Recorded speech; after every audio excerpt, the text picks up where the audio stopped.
आइए आज की इस आराधना में हम परमेश्वर पिता से, पवित्र आत्मा से उसके आशीष को मांगे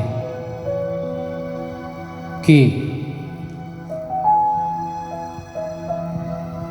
पवित्र आत्मा की भरपूरी आज की इस आराधना में रहे और परमेश्वर की उपस्थिति को हम देखने पाएँ। हम प्रार्थना में इस गीत में जाएंगे, फिर से वो आग बरसा दे, फिर से तूफान आने दे।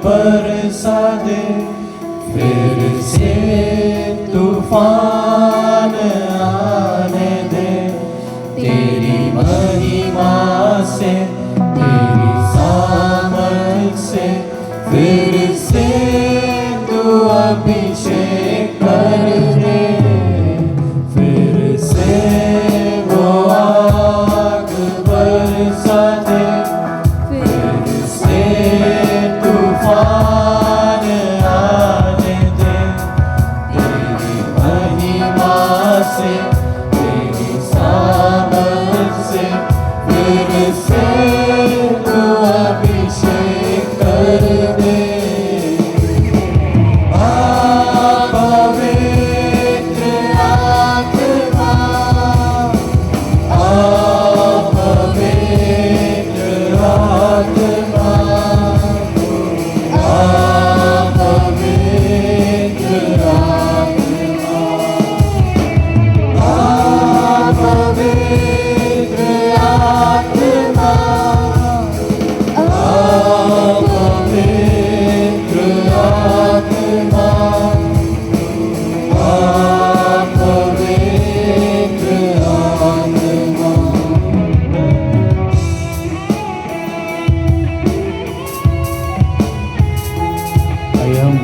प्रभु से मांगे कि वो अपने आत्मा की उपस्थिति आज की इस आराधना में भरपूरी से दे।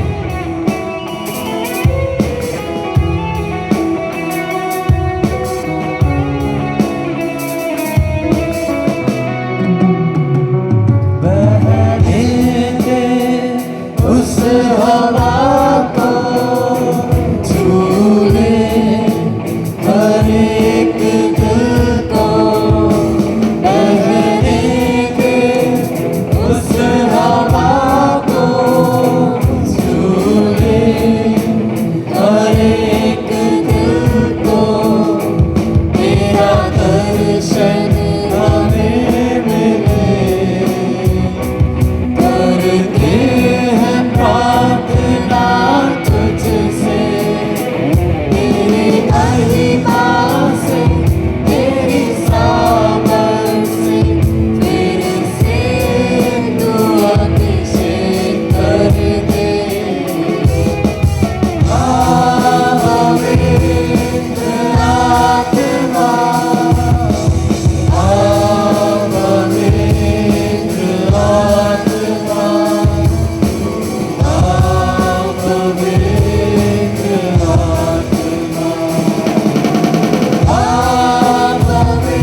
अवसर पर हम प्रभु से प्रार्थना करें कि वो हमारे जीवनों को बदल दे और वो अपनी आशीषों से हमें माला माल करे।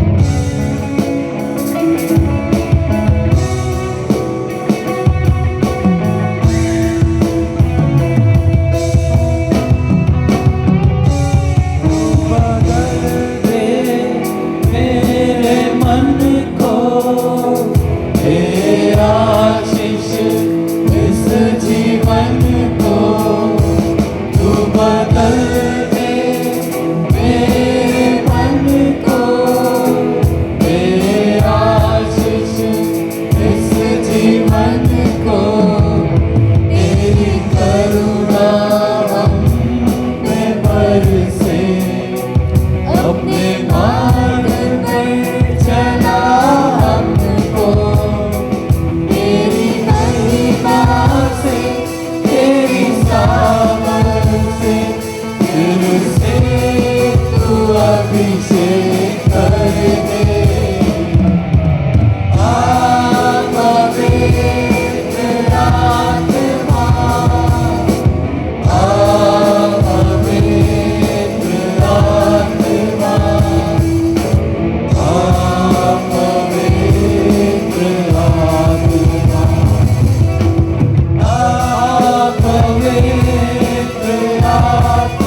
आइए आज के इस दिन में, पवित्र विश्रामवार के दिन में, हम बहुत अपनी अपनी उम्मीदें लेके प्रभु के पास आते हैं और सच्चे मन से उस प्रभु यीशु मसीह के पास आए और उससे प्रार्थना करें। आज हमारे साथ बहुत से लोग अपनी शारीरिक चंगाई के लिए जुड़े हैं, बहुत से जवान रोजगार के लिए प्रार्थना करते हैं, बहुत से अपने वैवाहिक संबंधों के लिए परेशान हैं। आइए हम उस जीवित प्रभु यीशु मसीह के दर पे आएं और उससे प्रार्थना करें और उससे अपनी कृपा और अनुग्रह की आशीष को आज मांगे। आया हूँ तेरे दर पे।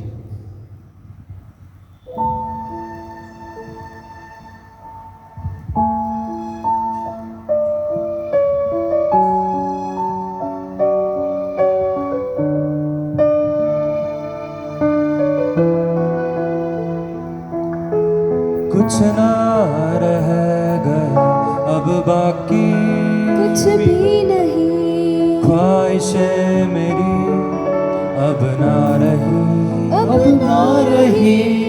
इल्तिजा बस तुझसे ही मिलने की, बस तुझसे ही मदहोश तेरे रूह से होने की, मरने की कुछ ना रह गया अब बाकी, ख्वाहिशें मेरी अब ना रही, इल्तिजा बस तुझसे ही मिलने की, लबरेज तेरे रूह से होने की।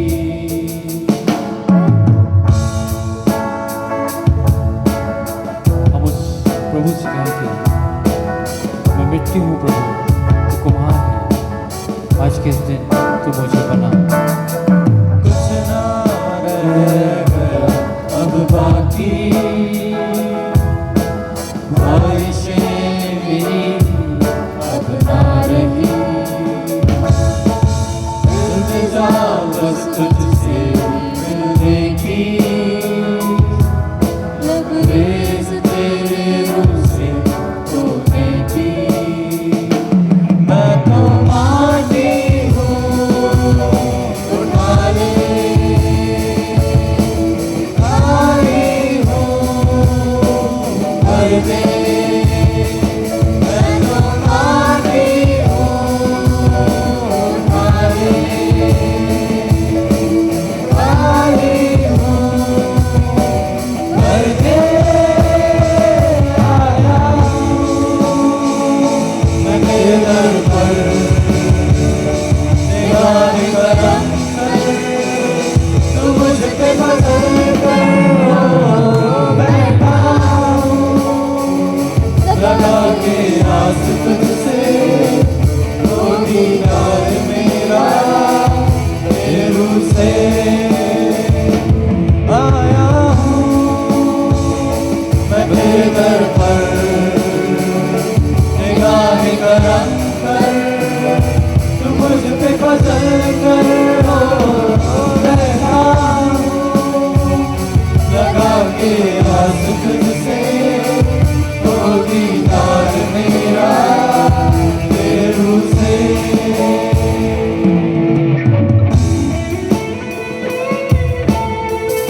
आज के दिन में हम प्रभु से प्रार्थना करें कि अपने रूह से वो भरे, अपने आत्मा के सामर्थ्य से वो हम आज के इस दिन भरे।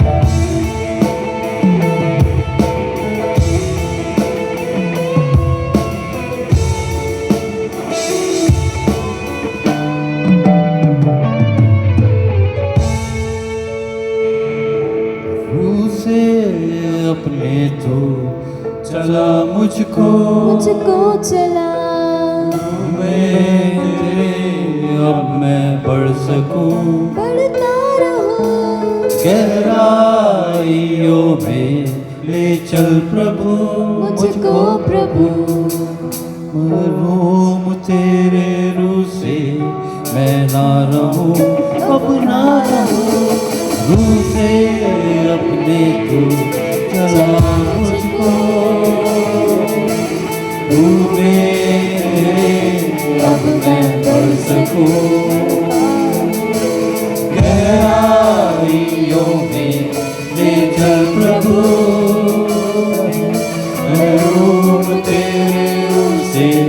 मैं ना रहूं, मैं तो माटी हूँ।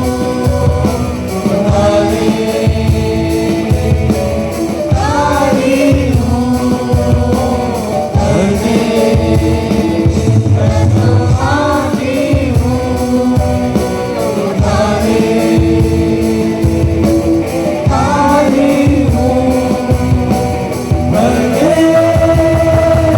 आया हूँ मैं तेरे दर पर।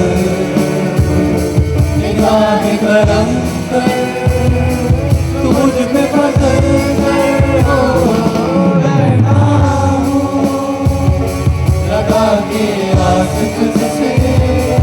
हो दीदार मेरा तेरे रूह से, हो मुलाकात यीशु से, हो मुलाकात यीशु से, हो मुलाकात यीशु से।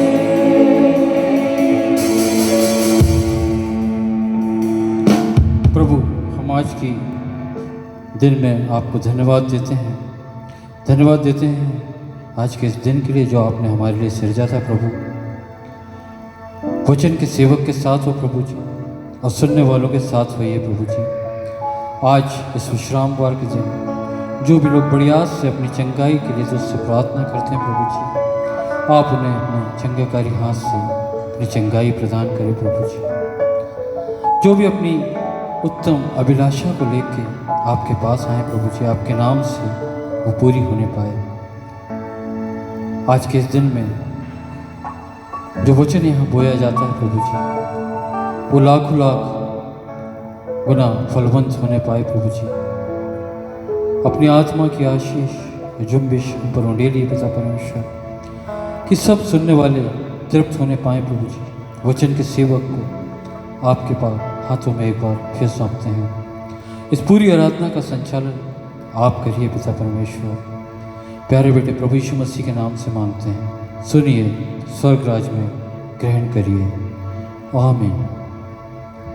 रूह से अपने तू चला मुझको, रूह में तेरे अब मैं बढ़ सकूं। गहराइयों में ले चल प्रभु, लब रूम तेरे रूह से मैं ना रहूं। मैं तो माटी हूँ, उठा ले, खाली हूँ, भर दे, मैं तो माटी हूँ। उठा ले, खाली हूँ, भर दे, आया हूँ दर पर। निगाहें करम कर, तू मुझ पे पकड़ कर, बैठा हूँ लगा के आस तुझसे। हो दीदार मेरा तेरे रूह से,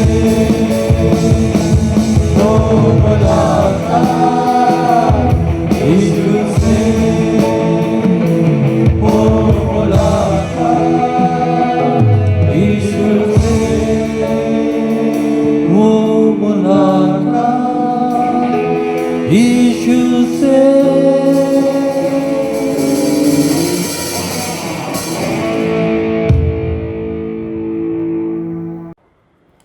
आइए हम वचन में जाने से पहले छोटी सी प्रार्थना करेंगे।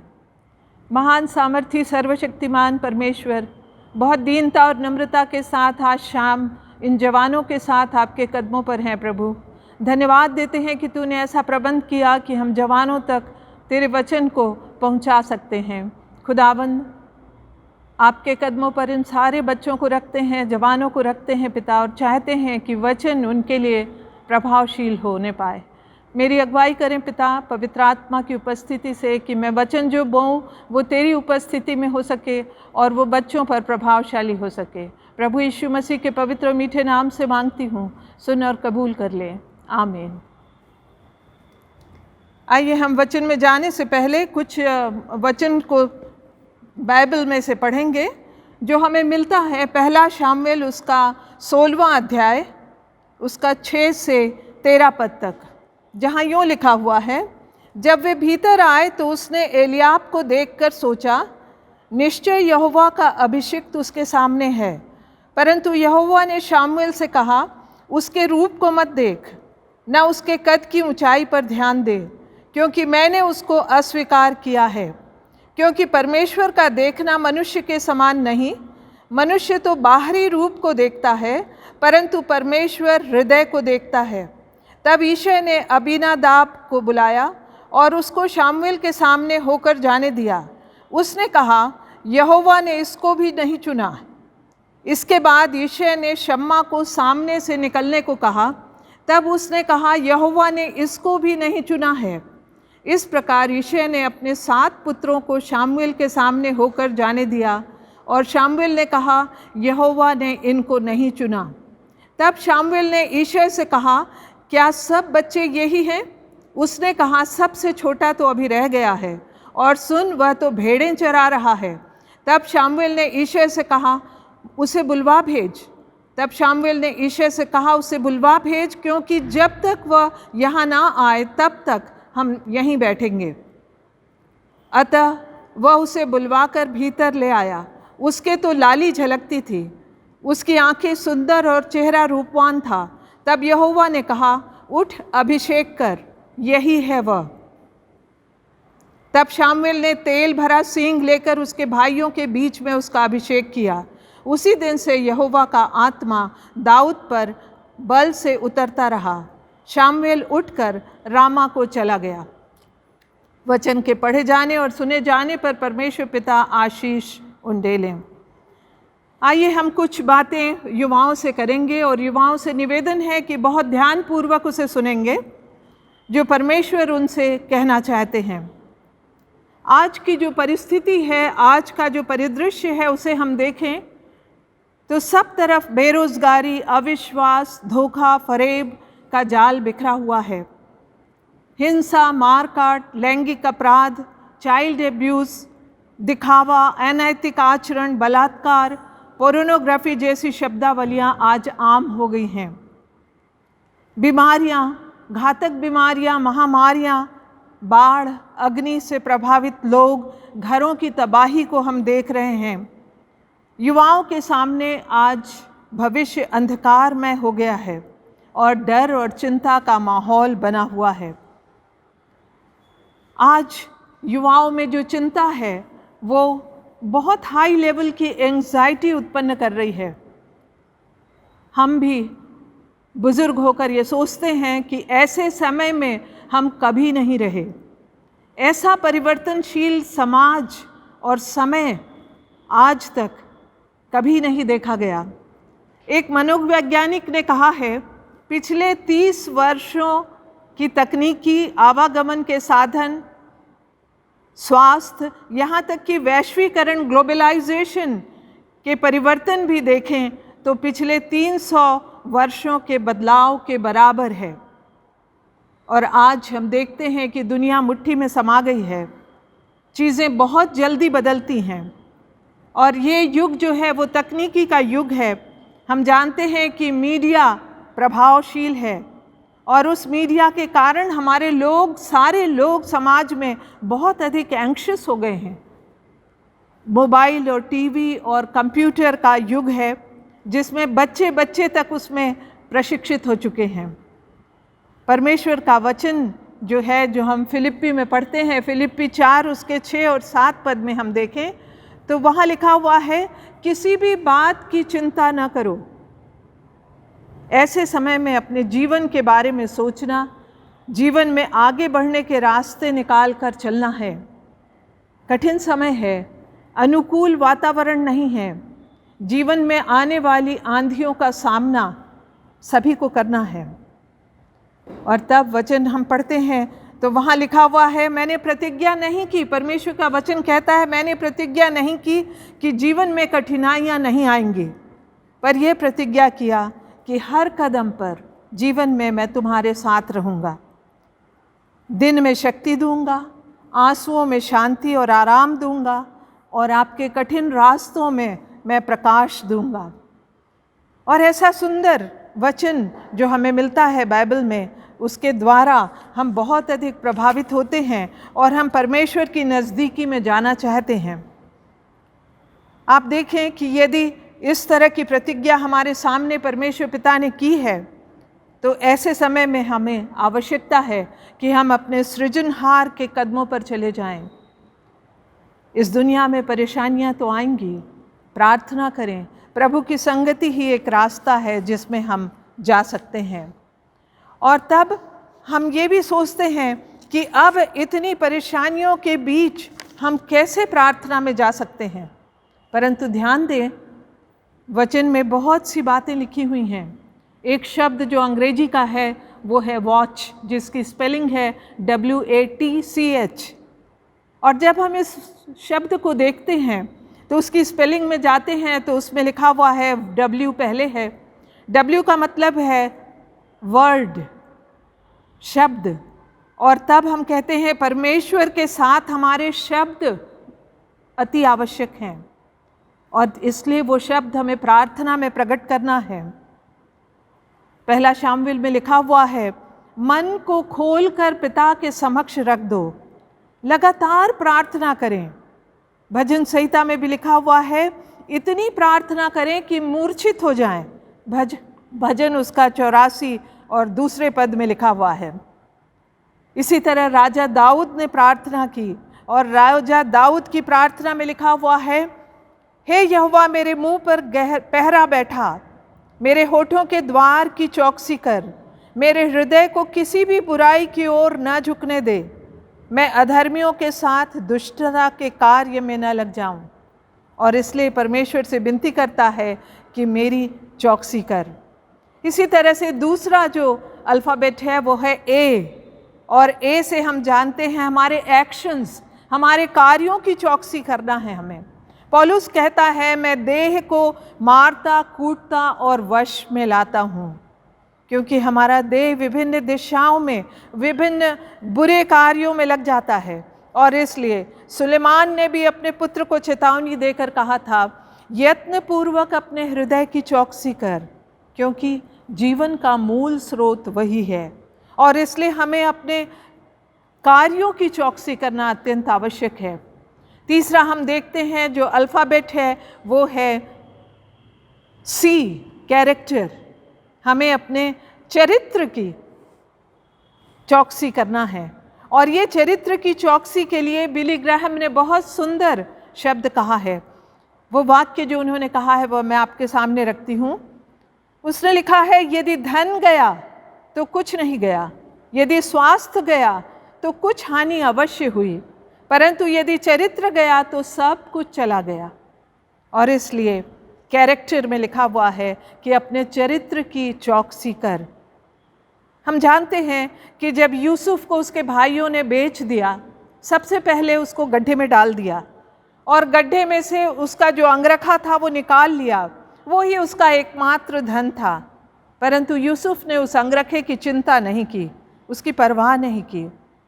वो खेतों में रहा, उसे जेल में डाल दिया गया। राजमहल में जब उसको लगाया गया काम के लिए तो उसने बहुत परिश्रम राजमहल में किया। शारीरिक कष्टों की शिकायत नहीं की उसने, परंतु परमेश्वर द्वारा दिखाए गए स्वप्नों को पूरा होने की प्रतीक्षा करता रहा और अपने चरित्र की चौकसी किया। आवश्यक है कि हम अपने चरित्र की चौकसी करें। पहला था अपने हृदय की चौकसी करें, अपने वर्ड की, शब्द की चौकसी करें। दूसरा था अपने कार्यों की चौकसी करें। तीसरा है अपने विचारों की, जो हृदय में आते हैं उन विचारों की चौकसी करें, जो निरंकुश हो जाते हैं उन पर लगाम लगाएं। और चौथा है अपने चरित्र की चौकसी करें। और ये आवश्यक है कि जो हम चरित्र की चौकसी जवानों को सिखाना चाहते हैं। और तब हम देखते हैं कि अंत में लिखा हुआ है हार्ट, HCH, और हार्ट की, हृदय की। हृदय विचारों से भी रिलेटेड था, इसलिए वो विचारों में आ गया। पर अब अंतिम है, अपने हृदय की चौकसी करें। हृदयों का संबंध प्रभु यीशु मसीह से है। प्रथम मानव आदम जो था वो तो असफल हो गया। यिर्मयाह में लिखा हुआ है 17 उसके यिर्मयाह 17 उसका 9th वर्स, जहाँ लिखा है, मन तो सब वस्तुओं से अधिक धोखेबाज होता है और असाध्य रोग से ग्रस्त होता है, उसे कौन समझ सकता है। सबसे अधिक हमारा मन है जो विचलित होता है और जो बहुत सी बातों को सोचता है। हमारा हृदय ही है जो हमें विभिन्न विचारों में ले जा करके विभिन्न पापों में ढकेल देता है, और इसलिए हमें सतर्क होना है, चौकसी करना है।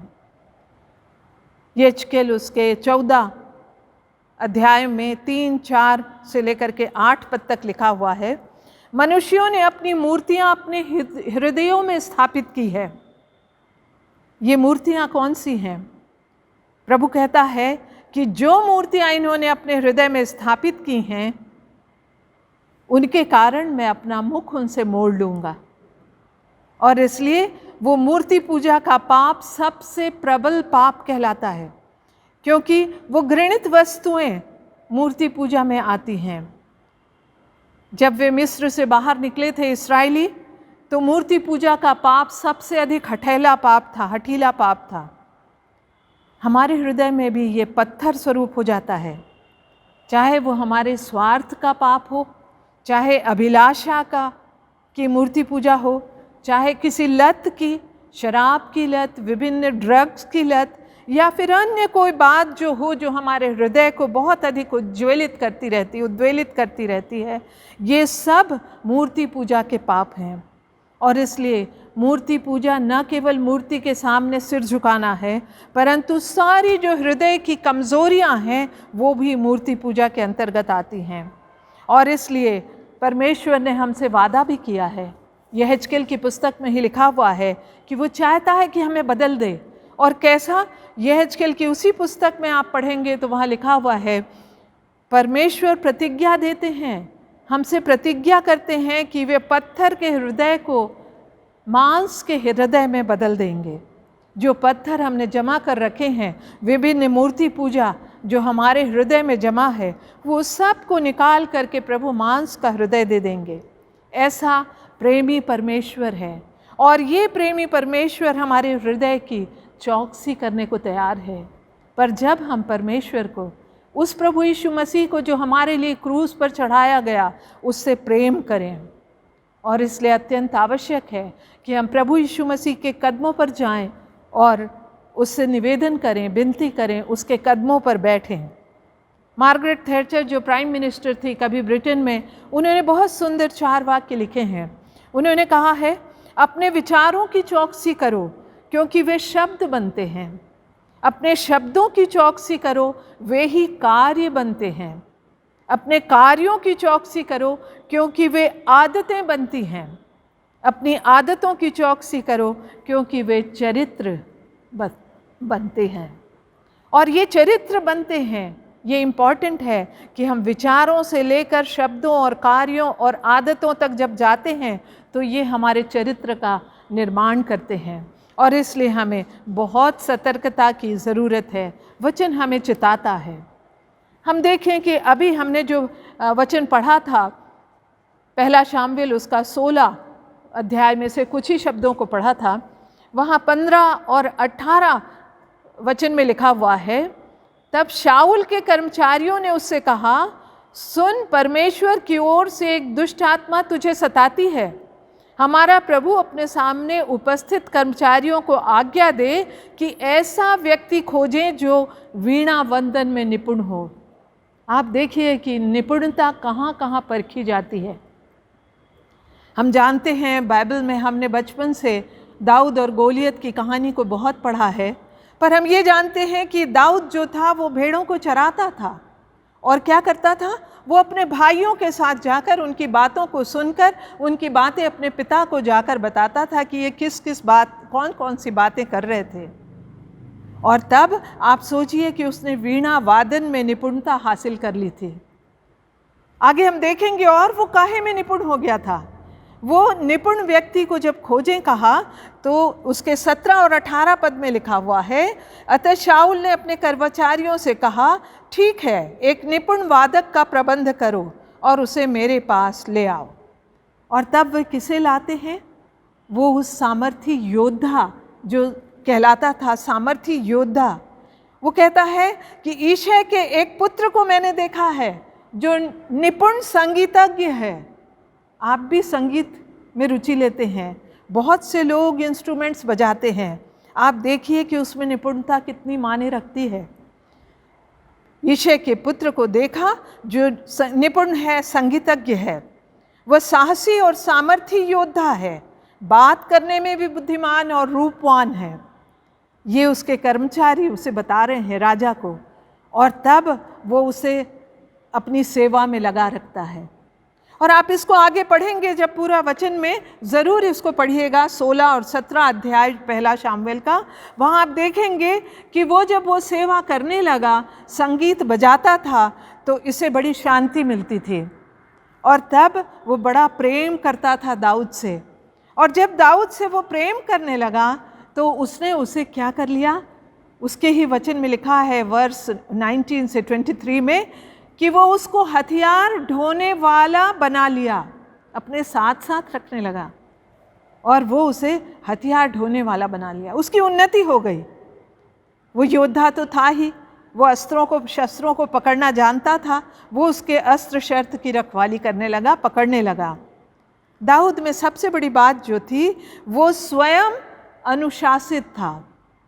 आप इन गुणों को देखें कि कौन से गुण हम युवा अपने में विकसित कर सकते हैं। संगीतज्ञ होने के साथ साथ बुद्धिमान था, अनुशासित था। और तब आप देखेंगे कि वो अब क्या करता है, तो आपने उसमें पढ़ा है गोलियत को चुनौती जो देने का समय आता है, उस समय 17वां अध्याय आप पढ़िएगा जरूर, पहला शामुएल उसका 17 अध्याय, जो बचपन से आपने कहानी पढ़ी है कि पलिश्तियों की सेना युद्ध के लिए एकत्रित है। एक तरफ ये पलिश्ती युद्ध के लिए एक पहाड़ी पर खड़े हैं, दूसरी तरफ इस्राएली जो हैं वो युद्ध के लिए दूसरी पहाड़ी पर खड़े हुए हैं।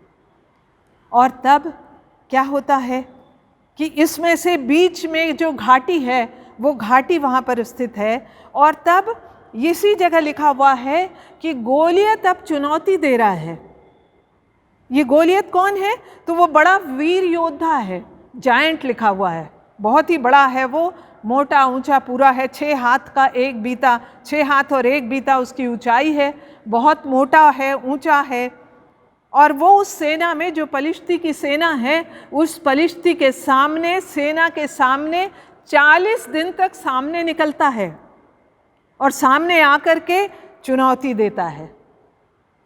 और क्या कहता है कि बुलाओ, कौन है मेरे साथ लड़ने के लिए, किसे भेज सकते हो, कौन आ सकता है मेरे सामने। ये वो बार बार बाहर निकलकर वो चुनौती दे रहा है। और जब ये चुनौती दे रहा है तो क्या हो रहा है आप देखिए, वहाँ वचन में लिखा हुआ है इस्राएली सेना जो है वो भयभीत हो गए हैं। 40 दिन तक वे पीछे हट जाते हैं, भाग खड़े हुए लिखा हुआ है वचन में। ये जो इस्राएली सेना के लोग हैं ये वहाँ पीछे हट जाते हैं, भाग खड़े होते हैं।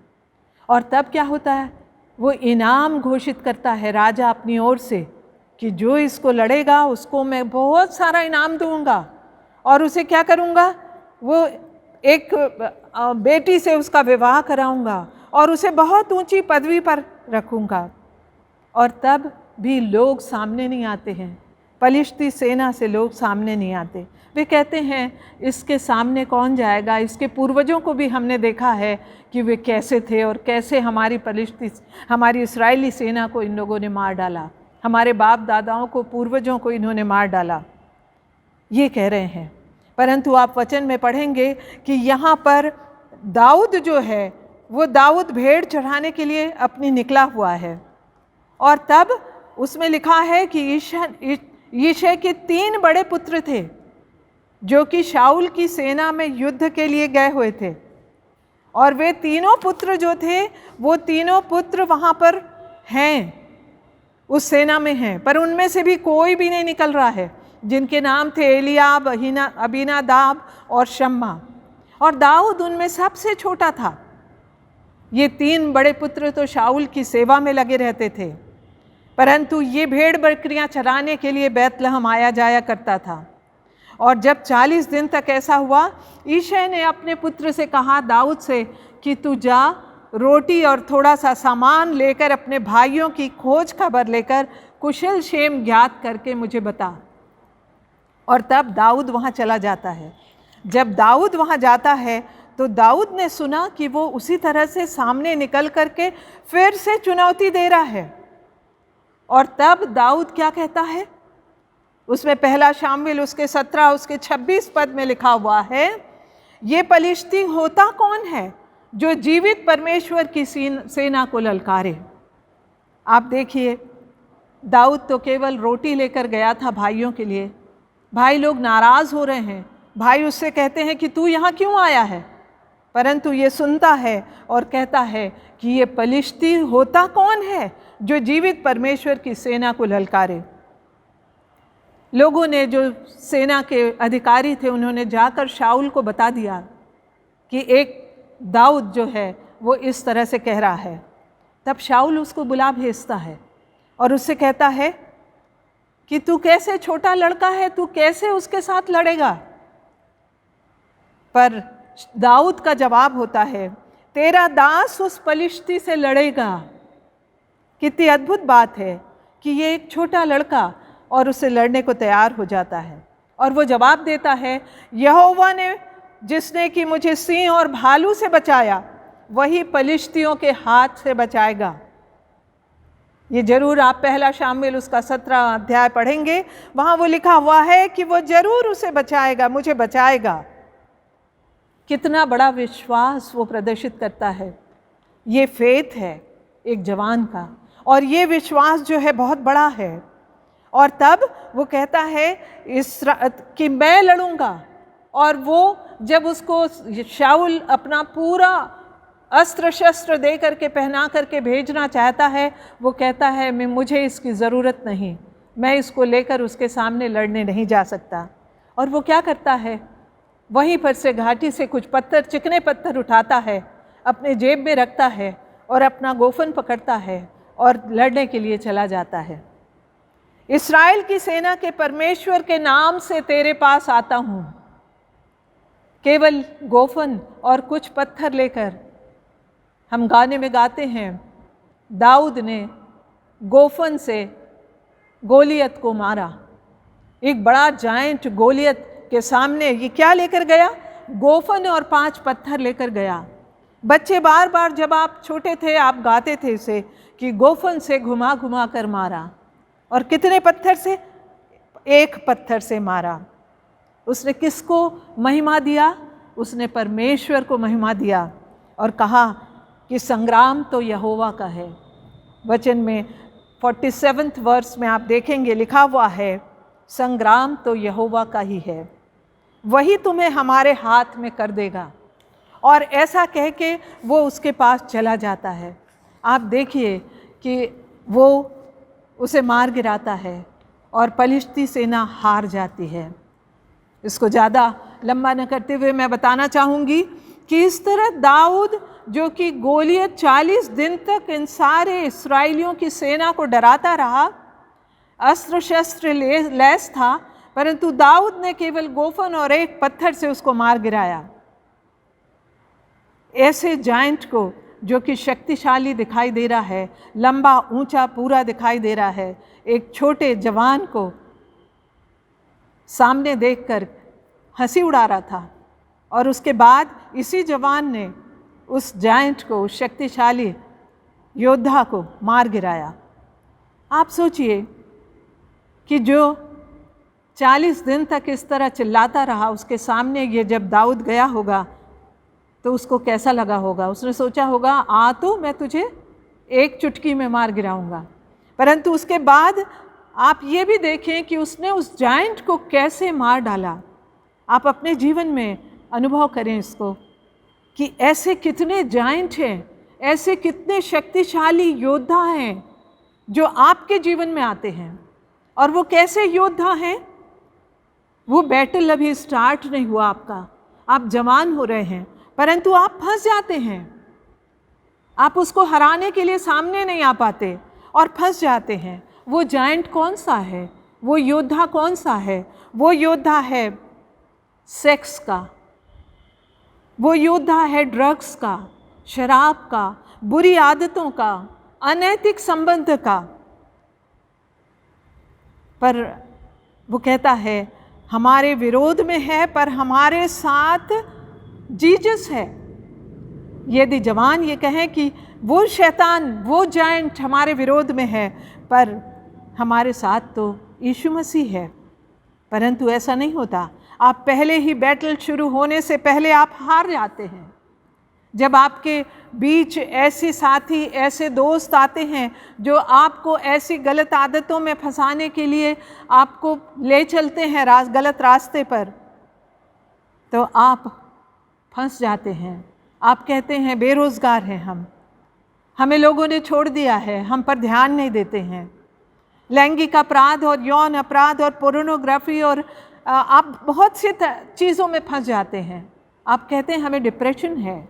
आज जवानों का ये शब्द है, हम तनाव में हैं क्योंकि हमें वो चीज़ें प्राप्त नहीं हैं जो हमें आवश्यक हैं। और ये तनाव जो है वो आप बार बार बुज़ुर्गों को बताते हैं कि हम तनाव में हैं। वो एला की घाटी नहीं है जहाँ पर कि गोलियत और दाऊद हैं। ये तो आपका ऑफिस है, आपका बेडरूम है, आपका क्लासरूम है, जहाँ से वो जायंट आपके सामने आ जाता है। आपके दोस्त आपके सामने आ जाते हैं। आपके पास पैसा नहीं होता क्योंकि आप नौकरी नहीं करते हैं। आप कहते हैं कि वो बिल ला कर देता है और आप कहते हैं मैं इसे पटा नहीं सकता।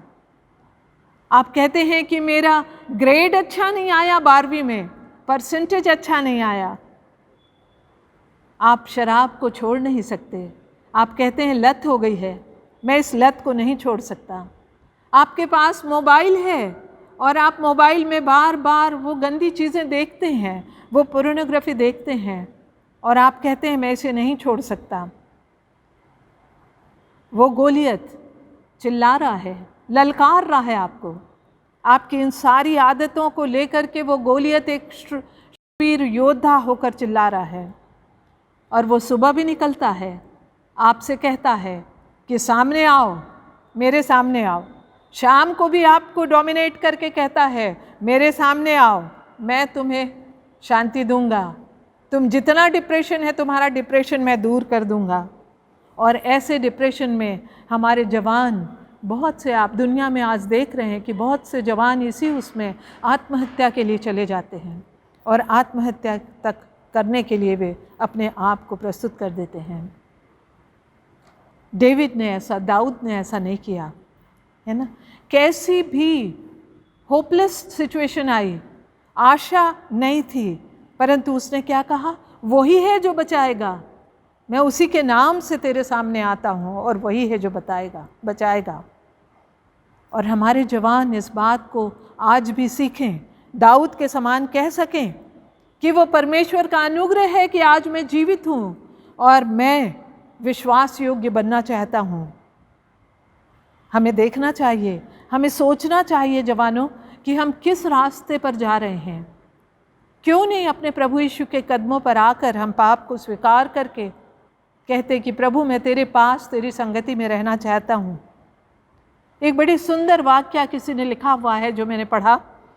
एक 86 साल का, 86 ईयर्स का सुप्रीम कोर्ट का जज था और वो जज एक ट्रेन में यात्रा कर रहा था, रेलगाड़ी में यात्रा कर रहा था। यात्रा करते हुए जब वो कुछ दूर निकल गया तो टिकट का कलेक्टर उसके पास आया और पूछा कि तुम्हारी टिकट कहाँ है। वो ढूंढने लगा, अपने बैग में, अपनी जेब में, सब जगह उसने ढूंढा, उसको टिकट नहीं मिल पाई। कंडक्टर ने कहा कोई बात नहीं, उसने उस पर दया दिखाई और कहा कोई बात नहीं, चिंता मत करो, ये रेल की रोड है और ये रेल रोड जो है वो तुम पर विश्वास करती है कि तुमने टिकट खरीदा था। ये उस बुज़ुर्ग से वो कहता है। और बुज़ुर्ग क्या जवाब देते हैं? टिकट तो उसे मिली नहीं थी, पर वो कहते हैं कि ठीक है, मेरी टिकट तो नहीं मिल रही, मैं खोज रहा हूँ। तो वो कहता है कंडक्टर कि तुम घर पहुँच करके मुझे वो टिकट मिले तो मुझे मेल से भेज देना, ईमेल से भेज देना। वो कहता है बुज़ुर्ग कि मेरे प्यारे कंडक्टर भाई, ये प्रॉब्लम ये नहीं है कि टिकट नहीं मिल रही। मैं ये चिंतित हो गया कि मेरी टिकट नहीं मिली तो मैं कहाँ जाऊँगा, मुझे नहीं मालूम कि मुझे कहाँ जाना है। उसने टिकट खरीद लिया था, टिकट उसकी खो गई और वो कहता है कि मुझे ये प्रॉब्लम है, problem is where I am going, मैं कहाँ जा रहा हूँ मुझे नहीं मालूम। प्रिय बच्चों, प्रिय युवाओं, यही स्थिति आज हमारे मंडली के, हमारे युवाओं की है। वे ये सोच नहीं पा रहे कि वो कहाँ जा रहे हैं। वे कहते तो हैं कि हम बेरोज़गारी के कारण परेशान हैं, हम परेशान हैं, टेंशन में हैं, परंतु वो ये नहीं समझते कि उन्होंने तो टिकट खरीद चुका है, उन्होंने बपतिस्मा प्रभु यीशु मसीह के कदमों पर ले चुका है। और वे ऐसे जवान हैं जिनको प्रभु देख रहे हैं। वे कहते हैं मैं तुम्हें कभी नहीं छोड़ूंगा।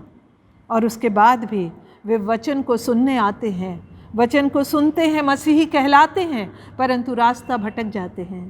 उन्हें मालूम ही नहीं कि उन्हें कहाँ जाना है, वे भटक चुके हैं। और यही बात है जो हमें चेतावनी देती है कि आज भी समय है। डेविड ने कहा, दाऊद ने कहा, परमेश्वर के नाम से तेरे पास आता हूँ। परमेश्वर ने शत्रु को मार गिराया, किससे? एक पत्थर से, क्योंकि परमेश्वर उसके साथ था। हमने वचन में पहले पढ़ा था कि पहले ही दाऊद का अभिषेक हो गया था और दाऊद के ऊपर पवित्र आत्मा उतरता था। तो आप सोचिए कि वो दाऊद कितना पवित्र था कि उस पर पवित्र आत्मा उतरता था, और इसीलिए वो कह पाया कि परमेश्वर के नाम से तेरे पास आता हूँ। और इस विश्वास को देखकर पवित्र आत्मा की उपस्थिति में एक पत्थर से उसने गोलियत को मार गिराया। जैसा हमने पढ़ा है, यहोशू के लिए यरीहो की दीवार को प्रभु ने गिरा दिया, ऐसी कंक्रीट की दीवार गिर गई। प्रियो जवानों, आपको मैं ध्यान दिलाना चाहती हूँ कि यदि आप बार बार अपने केंद्र को ऐसा फोकस करेंगे, ऐसा केंद्रित करेंगे कि आपको वही योद्धा दिखाई दे, वही गलत बातें दिखाई दें, वही शूरवीर दिखाई दे कि आप उससे लड़ ही नहीं सकते, वही गलत आदतें, वही शराब की लत आपको बार बार ले चले उधर की ओर, और आप सुबह और शाम उसी की तरफ मुड़ते चले जाएं, तो आप देखेंगे कि यदि आप बार बार फोकस करेंगे उस पर, उसी जॉइंट पर, उसी योद्धा पर, तो आप ठोकर खा जाएंगे और उस ठोकर खाने से आप गड्ढे में गिर जाएंगे और उठ नहीं पाएंगे। परंतु यदि अभी भी आप परमेश्वर पर विश्वास करेंगे, उसकी ओर अपने मन को केंद्रित करेंगे, फोकस ऑन गॉड, यदि आप गॉड पर फोकस करते हैं तो आप उस जायंट को, उस शूरवीर योद्धा को ठोकर देंगे और वो ठोकर खा करके आपके पास फिर कभी नहीं आएगा। तो आप ये सोचें कि आप किसको ठुकराना चाहते हैं। क्या आप उस जायंट को ठुकराना चाहते हैं, उस योद्धा को जो आप में गलत गलत आदतें ला करके डाल रहा है, और आप कहते हैं कि मैं शराब की लत को नहीं छोड़ सकता, मेरे नंबर अच्छे नहीं आते हैं, मैंने 12वीं पास किया तो 50% आए, मैं डॉक्टर बनना चाहता था पर मैं परीक्षा में फ़ेल हो गया। बार बार यदि आप इसी तरह से उस जायंट की नज़दीकी में जाकर अपनी इन कमज़ोरियों को गिनते रहेंगे तो बार बार आप ठोकर खाते रहेंगे। इसलिए आवश्यकता है कि यीशु मसीह की ओर अपने मन को केंद्रित करें, अपने हृदय को लगाएं, ताकि आप उस जायंट को ठोकर दे सकें, उन सारी आदतों को आप ठोकर दे सकें, और तभी आप आगे अपने इस आत्मिक जीवन में बढ़ सकेंगे। ये कैसे हो सकेगा? विश्वास से हो सकेगा, प्रार्थना से हो सकेगा, यदि विश्वास और प्रार्थना में आप बढ़ते हैं तो आप देखेंगे आपकी क्षमता बढ़ जाएगी। उस क्षमता को आप पहचान सकेंगे। कैसे पहचानेंगे क्षमता को? आप सोचिए कि अपने आप को यदि आप पहचान लेते हैं कि मैं क्या करना चाहता हूँ, मुझ में कौन सी कमी है जिसको मैं निकालना चाहता हूँ, और मैं कैसे अपनी क्षमता को बढ़ाना चाहता हूँ, और प्रभु की नज़दीकी में रहकर मैं क्या क्या प्राप्त कर सकता हूँ, तो आप उड़ाऊ पुत्र के समान उस क्षमता को प्राप्त करेंगे। उस जायंट से हट करके अपने पिता के पास आ जाएंगे और कहेंगे मुझे क्षमा कर दे। यदि आप अपने पिता के पास आकर एक शब्द भी गिड़गिड़ा कर कहते हैं प्रभु जी मुझे क्षमा कर दीजिए, तो प्रभु आपको क्षमा करने के लिए हमेशा हाजिर हैं और अपना हाथ आप पर रखे हुए हैं। कहते हैं मेरे पास आओ, लौट आओ, मैं तुम्हें विश्राम दूंगा, मैं तुम्हारे साथ साथ लिए चलूँगा, तुम्हारे साथ रखूँगा, अपने साथ रखूँगा। आप तब देख पाएंगे कि कितनी संभावनाएं हैं और संभावनाओं के प्रति आप जागरूक हो सकेंगे कि आप में जो क्षमता है उसके अनुसार आप उन संभावनाओं को खोज सकेंगे, और तब आप कह सकेंगे कि मैं ये कर सकता हूँ। ये कहने की ज़रूरत नहीं कि मैं गरीब परिवार से आता हूँ, मेरे पास बुक्स नहीं हैं, मैं उतना क्षमता वाला नहीं हूँ, मैं डिज़र्व नहीं करता हूँ, मेरे माता पिता में अनबन है, मेरे पिता मेरी माता को घरेलू हिंसा के तहत मारपीट करते हैं जिससे मैं उदास होता हूँ। ये सब आप नहीं कह सकेंगे। आप कहेंगे पिता मैं तेरे पास आता हूँ, और पिता जो है वो आपकी सारी स्थितियों को बदल देंगे और आपके सामने आपकी संभावनाओं को लाकर खड़ा कर देंगे। वचन बहुत सुंदर सुंदर है। वचन में लिखा हुआ है जो आप बचपन से याद करते हैं, यूहन्ना 3:16 में, हे सब थके और बोझ से दबे हुए लोगों मेरे पास आओ। जितनी थकावट आप महसूस करते हैं प्रभु के इस वचन को याद करें। वो कहता है हे सब थके और दबे हुए लोग मेरे पास आओ, मैं तुम्हें विश्राम दूंगा, मैं तुम्हें कभी नहीं छोड़ूंगा। तुम्हारे हाथ में मैंने अपना तस्वीर छाप रखा है, अपने हाथ में तुम्हारी तस्वीर छाप रखा है। मेरे हाथ में सदा तुम्हें मैं देखता रहता हूँ। मैं चाहता हूँ कि तुम मेरे पास आ जाओ, अपने विचारों के घेरे में से निकल आइए, अपने हृदय को परमेश्वर पिता की ओर लगाएं, क्योंकि उसकी प्रतिज्ञाएं कभी भी अलग नहीं होती, हमेशा पूरी होती हैं। अब जो आप अपनी गंदी आदतों में हैं, वो कहता है कि मैं तुम्हें कभी भी ऐसी परीक्षा में नहीं डालूँगा जो सहने से बाहर है। ये परीक्षाएं तुम्हें और स्ट्रांग बना देंगी, तुम बहुत प्रबल हो जाओगे, और तब तुम कह सकोगे कि मैं अपनी पूरी क्षमता लगाकर इस कार्य को पूरा करूँगा।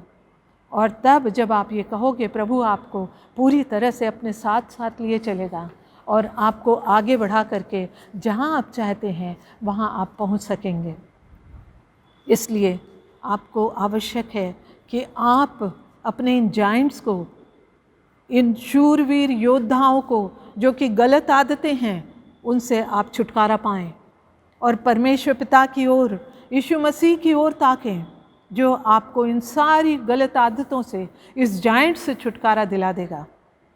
जैसा उसने गोलियत को मारने में गोलियत जैसे जाइंट को दाऊद के द्वारा मार करके विजय दिलाई इस्राएलियों को। और इसीलिए मैं कहना चाहती हूँ प्रियो, अंत में, कि अपनी जिम्मेदारियों को भी समझें। आपकी जिम्मेदारियाँ आपके माता पिता हैं, आपके भाई बहन हैं, आपका समाज है, आपका समुदाय है। आपको उनके लिए अपने आचरण को बदल करके उस समुदाय में आपको अच्छी आदतों को दिखाकर अपने पीछे आने वाले छोटे बच्चों को भी वो सिखाना है, क्योंकि हमारा प्रभु यही कहता है कि मैं तुम्हें बचाने के लिए, तुम्हें छुड़ाने के लिए तैयार हूँ। और इसलिए आशा कभी ना छोड़ें, कभी आशा ना छोड़ें। Don't ever give up hope.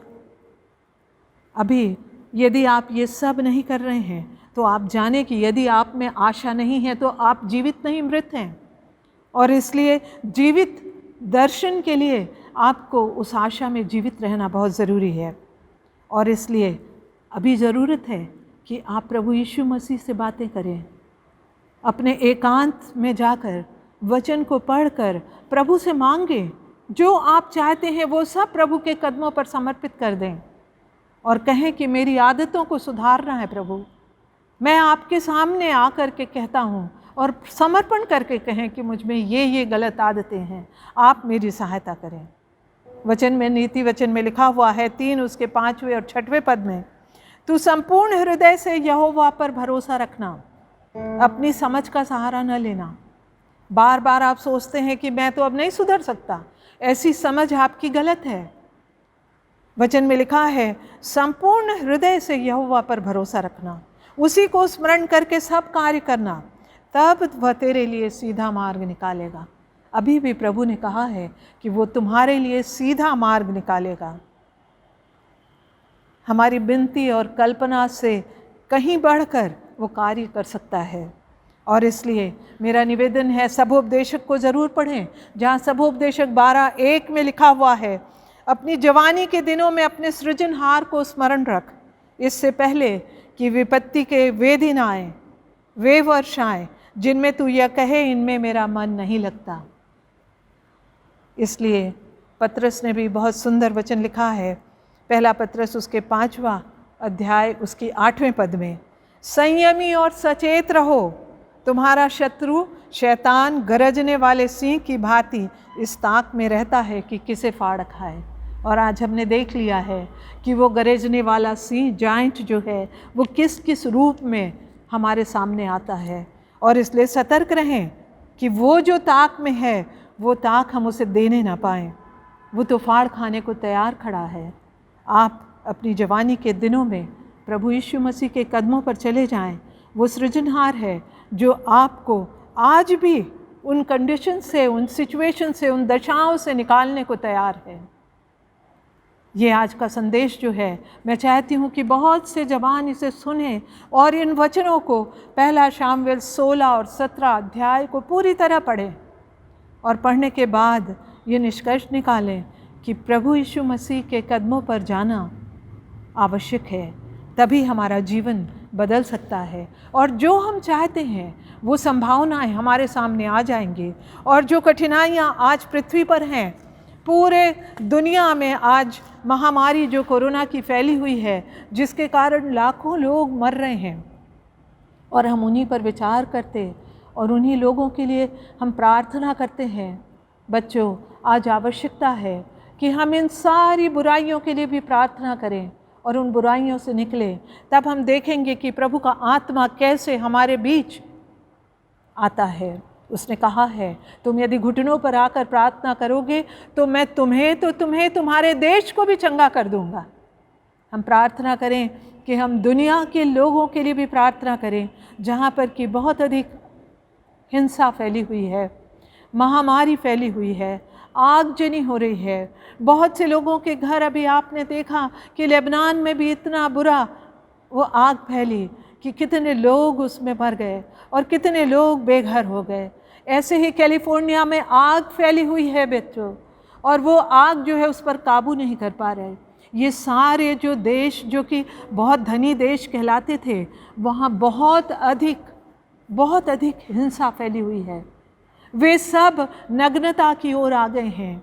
उन्होंने अपने देश में देखें तो वो सड़कों पर इस तरह घूम रहे हैं और वे प्रभु को भूल चुके हैं। सब तरह की गंदगी वहाँ दिखाई देती है। और ऐसे बड़े बड़े देश जो धनी देश कहलाते थे, वे सब आज टूट करके प्रभु के कदमों पर आ गए हैं।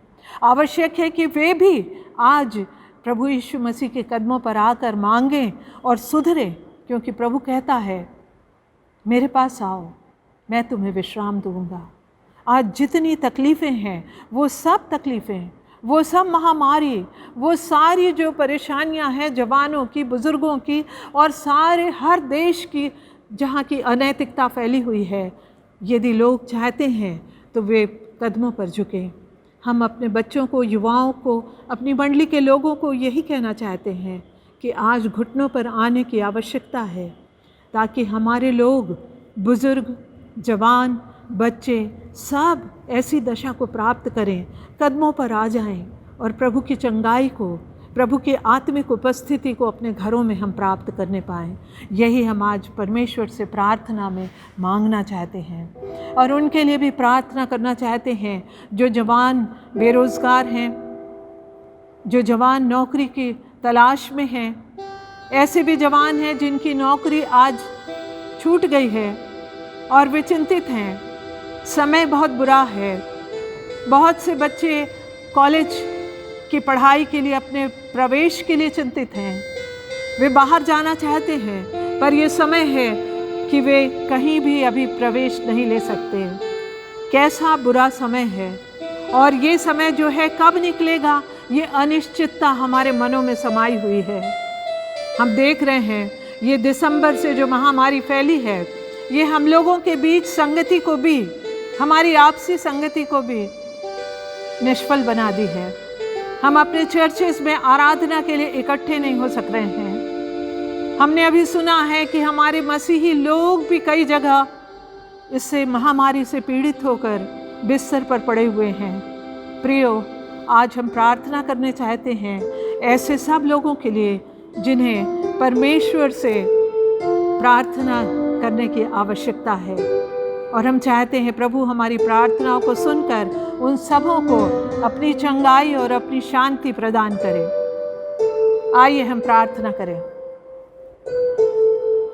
महान सामर्थ्य सर्वशक्तिमान परमेश्वर, जो जीवित ईश्वर है, हाँ प्रभु जी, आपके कदमों पर हम पुनः उपस्थित हैं पिता, और धन्यवाद देते हैं ऐसे सुंदर वचन के लिए जो आपने आज जवानों को दिया है।